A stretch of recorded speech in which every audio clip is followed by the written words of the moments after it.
విచారణను ఎదుర్కోవడానికి చంద్రబాబుకు ఎందుకంత భయమని ఎమ్మెల్యే ఆళ్ల రామకృష్ణారెడ్డి ప్రశ్నించారు. ఓటుకు నోటు కేసులో తాను దోషి అన్న విషయం బాబుకు తెలుసు కనుకే హైకోర్టును ఆశ్రయించారని ఆయన అన్నారు. ఓటుకు నోటు కేసులో చంద్రబాబు నాయుడు గారి మీద ఏసీబీ కోర్టులో విచారణ జరపడానికి అర్హత ఉంది, విచారణ జరపండి అని చెప్పి చాలా స్పష్టంగా 2 రోజుల క్రితం ఏసీబీ కోర్టు వారు పేర్కొంటే ఆ రోజున మేము చాలా స్పష్టంగా చెప్పాను నేను, అయ్యా చంద్రబాబు నాయుడు గారు, నీకు నిజంగా చట్టాల మీద న్యాయస్థానాల మీద నమ్మకం గౌరవం ఉంటే విచారణని ధైర్యంగా ఎదుర్కో, అప్పీల్కి వెళ్ళబాక, నువ్వు నిర్దోషివని నిరూపించుకోవడానికి అప్పీల్కి వెళ్ళబాక అని చెప్పి నేను చాలా స్పష్టంగా అడగడం జరిగింది.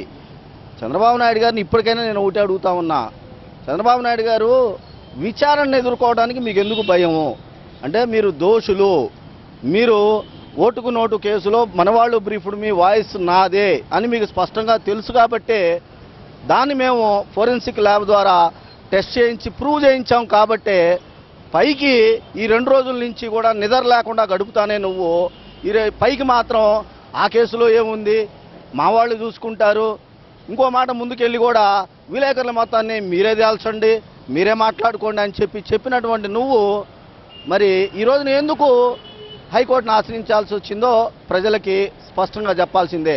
ఈ 2 రోజుల్లో కూడా నువ్వేం చేసావయ్యా అంటే, బయటికి భయం లేనట్టుగా నటిస్తూ చట్టంలో ఉన్నటువంటి నీ చుట్టాలని వాడుకుంటా గవర్నర్ గారి దగ్గరికి ఎవరెవరిని పంపించావు, ఏ ముఖ్యమంత్రి గారు గవర్నర్ గారిని కలిశారు, ఏ అడ్వకేట్ జనరల్ కలిశారు, ఏ పోలీసు బాసులు కలిశారు, ఈ ప్రపంచం మొత్తం చూస్తూనే ఉంది. అయినా కూడా నీ ప్రయత్నాలు ఫలించలా. నువ్వు దోషివే, ఇక నీకు అర్థమైపోయింది. నా చుట్టాలు కూడా నన్ను ఈ 2 రోజుల్లో నా చట్టాల్లో ఉన్నటువంటి నా చుట్టాలు కూడా ఈ 2 రోజుల్లో నన్ను రక్షించడానికి లేకుండా పోయింది, ఎందుకంటే చాలా స్పష్టంగా ఆదేశాలు ఉన్నాయి అని చెప్పి నువ్వు తెలుసుకున్నటువంటి నువ్వు ఈ రోజున హైకోర్టును ఆశ్రయించాల్సి వచ్చింది. ఒకటే చెబుతున్నాం, గౌరవ న్యాయస్థానం ఏసీబీ కోర్టు 156 సిఆర్పిసి క్లాజు 3 కింద చాలా స్పష్టంగా విచారణని జరపండి అని ఇచ్చింది. ఆ సెక్షన్ కింద నీకన్నా పెద్దవాళ్ళు, నీకన్నా గొప్పవాళ్ళు అంటే జయలలిత గారు కానివ్వండి, మాజీ కేంద్ర మంత్రి బీజేపీకి సంబంధించినటువంటి జస్వంత్ గారు కానివ్వండి, 2G స్పెక్ట్రంలో ఆనాటి మరి కేంద్ర మంత్రులు కానివ్వండి, మొత్తం కూడా ఇదే సిఆర్పిసి సెక్షన్ 156 క్లాజు 3 కింద విచారణ ఎదుర్కొన్నారు. నువ్వు కూడా నిజంగా విచారణ ఎదుర్కో. అయినా విచారణ ఎదుర్కోవడానికి ఎందుకయ్యా నీకు భయం? విచారణయా ఇది, నువ్వు దోషివా నిర్దోషివా తర్వాత తేలుద్ది. కాబట్టి అంటే నువ్వు విచారణని ఎదుర్కోవటానికే ఆపమంటూ హైకోర్టుకు వచ్చావు అని అంటే నువ్వు ఎంత తప్పు చేశావు, నీకు ఎంత భయం ఉందనేది చాలా స్పష్టంగా ప్రజలందరూ గ్రహించేశారు. ఇప్పటికీ మేము కోరుతానే ఉన్నాం, ఇబ్బంది ఏం లేదు, న్యాయం ఖచ్చితంగా దక్కుతుంది.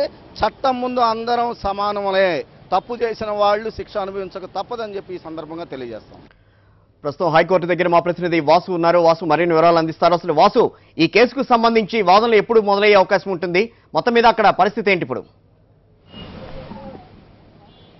కిషోర్, ఏదైతే రాష్ట్ర వ్యాప్తంగా సంచలనం కలిగినటువంటి ఓటుకు కోట్ల కేసు వ్యవహారానికి సంబంధించి కూడా ఏపీ ముఖ్యమంత్రి చంద్రబాబు నాయుడుపై కూడా ఏసీబీ కోర్టు ఏదైతే ఆదేశాలు ఏవైతే ఉన్నాయో పునర్విచారణ జరపాలి, ఓటుకు కోట్ల కేసు వ్యవహారం సంబంధించి పునర్విచారణ జరపాలని ఎమ్మెల్యే ఆర్కే చేసిన పిటిషన్పై కూడా 2 రోజుల క్రితం ఏసీబీ కోర్టు ఆదేశాలు జారీ చేసింది. కానీ దీన్ని సవాల్ చేస్తూ చంద్రబాబు నాయుడు తరపు న్యాయవాదులు ఈరోజు ఉదయం హైకోర్టులో లంచ్ మోషన్ పిటిషన్ దాఖలు చేశారు. దీనికి సంబంధించి ప్రధానంగా కూడా చూసినట్టయితే, ఎందుకంటే ఏసీబీ సంబంధించినటువంటి ఈ యొక్క కేసు ఓటుకు నోటు కేసు ఏదైతే ఉందో ఇది దాదాపు సంవత్సరాల కాలం క్రితం కేసు నమోదైన నేపథ్యంలో కూడా తనపై విచారణ ఇప్పటికే ఏసీబీ విచారణ సాగిస్తున్న నేపథ్యంలో కూడా తనను విచారించడానికి వీలు లేదు, ఖచ్చితంగా ఏసీబీ ఆదేశాలు ఏదైతే ఉన్నాయో దాన్ని కొట్టివేయాలని కూడా ఒక క్యాష్ పిటిషన్ దాఖలు చేశారు. ఏదైతే క్వాష్ ఆఫ్ అరెస్ట్ కావచ్చు, లేదంటే క్వాష్ ఆఫ్ విచారణ కావచ్చు, దీనికి సంబంధించినటువంటి దీనిపైన వాదనలు వినిపించే అవకాశం ఉంది. అయితే మొత్తం మీద లంచ్ మోషన్ మూవ్ చేసిన నేపథ్యంలో కూడా ఖచ్చితంగా ఈరోజు విచారణకు వస్తుందా, లేదంటే ఏదైనా సీనియర్ కౌన్సిల్ వాదనలు వినిపించాల్సిన నేపథ్యంలో రేపటికి వాయిదా వేయించుకుంటారని చూడాల్సి ఉంది. ఏదేమైనప్పటికీ కూడా మొత్తం మీద ఏదైతే పిటిషనర్ రామకృష్ణారెడ్డి కూడా ఫస్ట్ నుంచి కూడా చెప్తా ఉన్నారు, మంగళగిరి ఎమ్మెల్యే కూడా ఖచ్చితంగా, ఎందుకంటే ఒక ఫోరెన్సిక్ ల్యాబొరేటరీ చాలా క్లియర్గా చంద్రబాబు నాయుడు స్వర నమూనాను తేల్చిన నేపథ్యంలో కూడా ల్యాబొరేటరీ ఇచ్చినటువంటి ఏదైతే సర్టిఫైడ్ కాపీని కోర్టులో పొందుపరిచి పక్కా ఆధారాలతో కూడా చంద్రబాబు పాత్ర ఎందుకు నిందితుడిగా చేర్చారని చెప్పిన నేపథ్యంలో కూడా 156 క్లాస్ 3 సిఆర్పిసి కింద ఆదేశాలు ఇచ్చిన నేపథ్యంలో ఖచ్చితంగా తెలంగాణ ఏసీబీ ఎఫ్ఐఆర్ నమోదు చేసి చంద్రబాబు పేరును అందులో చేర్చి ఇన్వెస్టిగేషన్ సాగించాల్సిన అవసరం ఉంది. ఈ నేపథ్యంలోనే ఏసీబీ కూడా ఒక అడుగు ముందుకేసి నిన్న మెమో దాఖలు చేసింది. ఖచ్చితంగా ఇన్వెస్టిగేషన్ చేయబోతున్నాము, ఏదైతే 156 క్లాస్ 3 ప్రకారం కూడా ఇన్వెస్టిగేషన్ చేస్తాము. గతంలో చేసినటువంటి రేవంత్ రెడ్డి ఇతర నిందితులు అరెస్ట్ అయినటువంటి ఎఫ్ఐఆర్ ఏదో ఉందో అదే ఎఫ్ఐఆర్లో నమోదైనటువంటి కేసుల ఆధారంగా ఇన్వెస్టిగేషన్ సాగిస్తామని మెమో దాఖలు చేశారు. ఈ నేపథ్యంలోనే చంద్రబాబు నాయుడు ఖచ్చితంగా ఈ రోజు కోర్టును ఆశ్రయించాడు. ఖచ్చితంగా ఎందుకంటే సంవత్సరాల కాలంగా కూడా విచారణ సాగిస్తున్న నేపథ్యంలో కూడా పునర్విచారణ అవసరం లేదు, తనపై ఏదైతే కింది కోర్టు ఇచ్చినటువంటి ఏసీబీ కోర్టు ఇచ్చినటువంటి ఆదేశాలను రద్దు చేయాలని కూడా ఈ రోజు హైకోర్టును ఆశ్రయించారు. మరి కాసేపట్లో హైకోర్టులో విచారణ ప్రారంభం కాబోతుంది. ఈ నేపథ్యంలో ఎలాంటి వాదనలు చోటు చేసుకోబోతున్నాయి, ఎవరు అట్నుంచి వాదనలు వినిపించబోతున్నారో చూడాల్సి ఉంది. మొత్తం మీద ఒక డిమాండ్ కూడా వినిపిస్తుంది ఫస్ట్ నుంచి కూడా. వాసు, ఆధారాలతో సహా ఏసీబీ ముందుకు వస్తున్నప్పుడు కోర్టు ఏ మేరకు ఈ పిటిషన్ మీద స్పందించే అవకాశం ఉంటుంది మరి ఇప్పుడు? అంటే న్యాయ నిపుణులు చెప్తున్నటువంటి విధానం ఖచ్చితంగా కూడా ఇప్పటి వరకు కూడా ఎఫ్ఐఆర్ నమోదు కాలేదు. 156 క్లాస్ 3 ఏదైతే ఉందో ఈ ప్రకారం కోర్టు ఆదేశాలు ఇచ్చినప్పుడు ఖచ్చితంగా విచారణ ఎదుర్కోవాల్సి ఉంటుంది. దీన్ని హైకోర్టు స్వీకరిస్తుందా లేదా అన్నటువంటి సందేశాన్ని కూడా చాలా మంది న్యాయ నిపుణులు వెల్లడిస్తూ ఉన్నారు. ఖచ్చితంగా కోర్టు తీసుకోదని కూడా చెప్తా ఉన్నారు. ఒకవేళ తీసుకున్నా కానీ ఈ కేసు నిలవదని చెప్తున్నారు.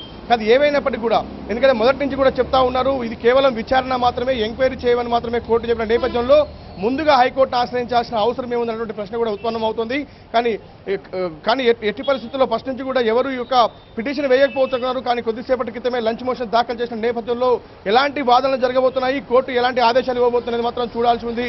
కిషోర్, రైట్, అంటే మొత్తం మీద ఒకవేళ వస్తే కనుక కోర్టులో వాదనలు ఏ రకంగా జరుగుతాయని అనుకుంటున్నారు? మొత్తం మీద అంటే ఈ రోజుకు మాత్రం లంచ్ మోషన్ దాఖలు చేసినప్పుడు కూడా 2:30కు విచారణ జరగాల్సి ఉంది. కానీ 2:30 విచారణకు సంబంధించి కూడా నిజంగానే న్యాయవాది ఈ రోజే విచారణ చేపడతారా లేదంటే రేపు మధ్యాహ్నం 2:30కు విచారణ రేపటికి పోస్ట్ పోన్ అవుతుందని మాత్రం చూడాల్సి ఉంది. కానీ మరోపక్క వీళ్ళు కూడా ఇప్పటికీ ఏదైతే లంచ్ క్వాష్ పిటిషన్ వేసేందుకు కూడా కింది కోర్టు ఇచ్చినటువంటి ఏసీబీ కోర్టు ఇచ్చినటువంటి సర్టిఫైడ్ ఆర్డర్ కాపీ మా దగ్గర లేదు, రేపటికి విచారణ వాయిదా వేయమని కూడా అడిగే అవకాశాలు చాలా స్పష్టంగా కనిపిస్తున్నాయి. మరోపక్క సీనియర్ కౌన్సిల్ ఎవరైనా కూడా వాదన